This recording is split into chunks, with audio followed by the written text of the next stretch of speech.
let's ask you some of the questions that I always get asked. Okay. What would be the one thing that people don't know about you, but that also defines you? Aren't all of these questions very individualistic? Please don't turn the question back on me. I've seen your interviews, okay, Siddharth. I know that you always turn the question back on the interviewer, but don't be like that, okay? Behave yourself and answer the question that I asked, please.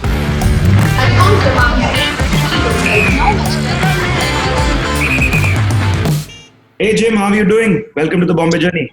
I'm doing good, Siddharth. Thank you. I need to tell the audiences this, that we were just discussing how Jim's actually 5 minutes early to this interview. And yes, we're mostly 5 minutes to 10 or 50, or sometimes 5 hours delayed to stuff like this. So it's a refreshing start. How have you been? Well, I think it's because of the lockdown, one, and two, it's because like I'm stuck with foot surgery. How bad? So, a minor thing. Like I had a foreign body granuloma, which is basically like a oyster pearl situation, but with body tissue, and on the ball of my left foot. Shit, are you all right? How hard is it going to be? Physio-wise? I think it'll be fine. I have to be off it until about the 18th, which is a bit of a pain in the ass, but not so bad. It's fine. It's manageable. Friends have come over and are like hanging out with me, and people are taking care of me, so it's fine. I've been there recently, so I know exactly how that feels. I like the relief that I got. What happened to you? Oh, I had a very bad accident. I'm still trying to clench this fist properly. I have a knuckle fracture. Oh, fuck. Did you punch something in anger? No. I spun 6 times. It was in a cartwheel in the car I was driving. There's about 56 stitches right here.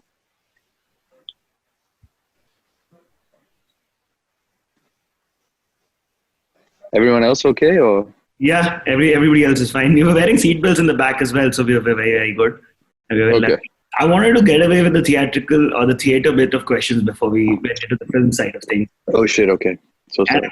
And I've always wanted to be like, what is that backstage ritual, because I've dabbled in a bit of theater ourselves, like back in college and a little after, and everybody has this backstage ritual. So what was yours? And like, I know probably this is like a repeat question because all the theater world asks is the same repetitive bits. But no, so I would give everyone a heart attack by going for a jog, and I just liked it because it was obstacle course running. Firstly, blood goes to your brain. Secondly, you're dodging people. You're making sure you don't step in shit or slip or twist your ankle on an uneven bit of the road. And so all your attention goes from like being internal to like completely external and aware of what's happening, which I think is a really good thing to have on stage personally. Aware of your co-actor, aware of your audience, aware if it's dragging, if it's falling, to basically just immediately have an more open kind of thing. I think that's a good thing. That's not backstage. That's out of stage. You're very far away from stage, which can be scary. I know, but if the show is at 8, I go for this jog at 7:30 and then shower and get into costume. So people do get a bit nervous. Very interesting. But so you keep going back also, like people who are you got to get some blood flowing. They say that like even people taking pretty standard tests, that don't have to do with the subject. Say it's like a math test. It's clinically proven that test subjects that go for a jog or do some kind of physical exercise 15 minutes prior to the test all score better because blood is just flowing. It's in their brain. Things are moving. They can make quick associations. Everything is alive and suddenly like, so. I've heard about athletes having sex right before a big run. So like I've heard of a bunch of things like that. I mean, if only that was available before shows. For me, I've always known that the way you come to the stage is you've had 50 days or 100 days of running the lines, and then you do a whole lot of shows before you're like, oh, now I'm feeling the character, now I'm feeling the vibe of it. Versus films is a completely different experience. You come on stage, or now there's workshops, of course, but otherwise you come on set and they're like, okay, today your character's feeling like this. Yeah. How do you step into the character differently in both the spaces? I mean, some people can do it really fast, and I come like pretty well prepared. I feel like I have some clear ideas of how I want the character to seem like, to be perceived. And so it's really a lovely feeling then when people around you or the director or the co-actors feel it as well and say, oh, we would describe this character as, let's say, delicate. And I'll be like, that's exactly how I wanted him to be. So that's super. That's such a good feeling. But so I come pretty prepared. I try to learn my lines before. I feel the better prepared you are, the better. At least in Indian cinema, a lot of our times have had this like larger than life storytelling and very. Even in the gritty ones, 9 times out of 10, people aren't doing realistic acting. They're doing believable, melodramatic acting. For sure. No, because I read somewhere that you'd said that in a close up, I'm just doing stuff with my eyes, and Yeah, if it's in a wide and you go, it just doesn't matter. This doesn't matter. You have to do. If it's a wide. no, do that in a close up for me. That It exact doesn't same. read. Now, if you're in a close up over here and it's like here and you're like, it's just like, why is he showing me his neck and whatnot? So then if you know they're going to cut in, then you just hold it to. This is the Bombay journey now. Generally and usually, we're driving around in a car around Bombay and like revisiting. Oh, Yeah, and the pandemic's restricted us to this format and this much. Otherwise, we'd have GoPros. Hi, James Home, and hi. What's her name or his name? Mimi. Can you see her properly? She's sleeping. I can see her and your leg. Okay. So the Bombay bits and the Mumbai bits. You're not from here, and you. I am from here. I was born in Bombay and then brought up for a bit in Sydney. And then I came back to Bombay and then I went to the States. And then I came back. So you studied in Atlanta Yeah. I mean, college, yeah. college. How does that change you? Does that apart from affecting the Hindi bits, of course? How does that give you the worldview and then you? Well, that didn't affect the Hindi bits. The Hindi bits was that I lived in Sydney for like the more crucial developmental years of my life. From when I was about 2.5 till I was about 8. Yeah, so fair enough. But बिल्कुल हिंदी नहीं आती. मतलब कितनी आती है?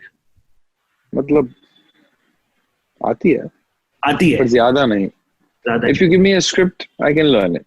If you want to chit chat with me in like a situation which isn't one where it's kind of like a test, which is now, I'm sure it would be much easier. No, never. I speak a bunch of languages, so I'm very proud. Which languages? Telugu, English, Hindi. I can do Haryanvi if I've spoken to any Haryanvi person for 5 minutes, and then some bits of French, but I've completely faded out on the French bits now. So Nice. Oui, je peux parler français aussi. No. J'ai étudié français à l'école secondaire. Je parle français, लेकिन उतनी अच्छी नहीं. हाँ जी, बिल्कुल. I know. And what's weird is when you have a second language like center in your head or whatever. So when you go for French, immediately Hindi also gets triggered. It happened to me a lot. Like I'd be trying to think of the French word for egg, which is œuf, and I'd keep thinking landa, anda. Instead of l'œuf, it would be like anda. I'd be like, no. Oof. Take me through the journey where you arrive back into Bombay. How do you see things that have changed? How's life over here, and how do you pave your way through them? Well, I was 8 when I came back. So The first time, the after Atlanta. the second time after Atlanta. Seemed fine. Seemed pretty normal. But things were more or less the same. I had to live with my parents again, so there was that. I didn't have any money. It was nice, but also I'd gotten used to kind of living by myself, I think. So it was a bit like, ooh. So you just kind of have to adapt to what it is. I think even making too many in the States, this work like this, or this in here, this works better. There's no point. It's different. Why compare? Just find a way. Yeah. And make whatever changes you can make. Whatever you thought was better from there, take and try to include it here. Whatever you think is better from here, if you're there, include that there. There's a certain what you could call professionalism there, which sometimes is also a coldness. Over here, there's maybe what seems like a lack of professionalism, but there's more of a warmth and an inclusivity, and I'll go stretch beyond my means to help you, So, what is home right now in Mumbai for you? Home? You moved the art. You come from the Art Deco. You've seen the beautiful Marine Drive and the architecture that's remained. from a time gone by. But now, where are you at right now, and what do you call home? Well, the second time after Atlanta. Yeah. But it isn't just that, it's like there's a kind of stagnation there. Everyone has money already. Nobody is like burning. Nobody is like trying to do things. Nobody is making things. You have to move out to the suburbs in order to feel that like moving, beating pulse of the city, I think. I mean, at this point, I only associate South Bombay with not only South Bombay people, but with a more like snobbishness and a more lethargy and a more stagnation. There isn't that like burning, pulsing kind of energy which you get when you move further out. And I stayed in Andheri and then Versova and then Juhu, and now I'm finally in Khar. So it's a slow movement back perhaps towards South Bombay. Yeah, you can stop at Bandra and be all happy about like things. Yeah. Interesting. So, Bombay, food, apart from the Parsi food, which could be home food, what do you crave and what food do you like? I like all kinds of food. I like pizza. I like peanut M&Ms. I like sushi. How does one go from pizza to peanut M&Ms? Like, I don't know. I was just thinking of things I would like to eat right now. Bombay has done good. I like dal. I like, what else was there? What did I have yesterday? Yesterday, I think I had bengan and pasta with like some soya keema in it. What did I have the day before that? Galati kebabs that somebody had brought me from Lucknow, and dal and paratha. And then what did I have before that? Sushi and some pineapple fish and some sauteed greens, some fried rice, dumplings. I like all kinds of food. That's amazing. I think, is that what like being a globetrotter do to you, or is that something that is unique to you? If you have money you can spend on food, then I think that's what it does to you. No, but dal and paratha is very like staple. I mean, a lot of India does it a lot of times. 100%. The peanut. I meant about the breadth and the range that I described. But the simple stuff is also fucking delicious. I mean, who wants to give that up?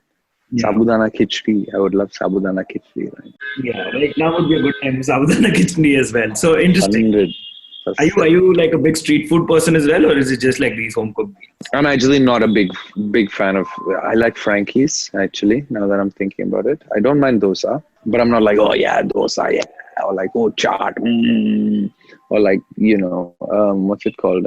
What's the things that you eat which are filled of urine? The thing that urine puri, yeah, and they actually what an idiot Kolhapur guy decides to pee matka chutiya. Samosa, so much crust, so much potato. Give me some good stuff. Give me those nutrients. Give me that protein. Give me something. Samosas ended up like crushing everything good that could have been there in that one thing. I don't know. Actually, now that I'm thinking about it, if you go up slightly north and they're like the peanut ones, they put peanuts in it as well, and they're a bit more spicy. I think I don't like the green chutney ones. I don't mind the slightly chatpata. Then you probably rather just have kachoris in like Jaipur or something. Pyaz ki kachori. That would be fine. That would be better. Interesting. All right. So Bombay places, because we're doing this round, is there a place where you find solace and like go to be with yourself, or is that the window house? Or that's where you go up? Or ye kona, specific kona. This one on the left. But she's awake now. Hi. This is where I go to find solace. Once I'm done with this interview, I go back to my family and they're like, what do you think of him as a person? And I'm like, yeah, how can I answer that in one sentence, Easy. Asshole. Didn't answer any of my questions. But you did. Chatted about, nonsense. I don't know. Will you be editing this, or will you just be putting all of it out there? That's the fun thing about these. Thank God. Nice having this chat this evening. Yeah. Probably meet when I have sabudana khichdi in my hand and like Tim's ka Frankie. That's probably the only way. No, I'm just joking. Thanks, man. Thank you. Take it easy. You too. Bye-bye. Bye.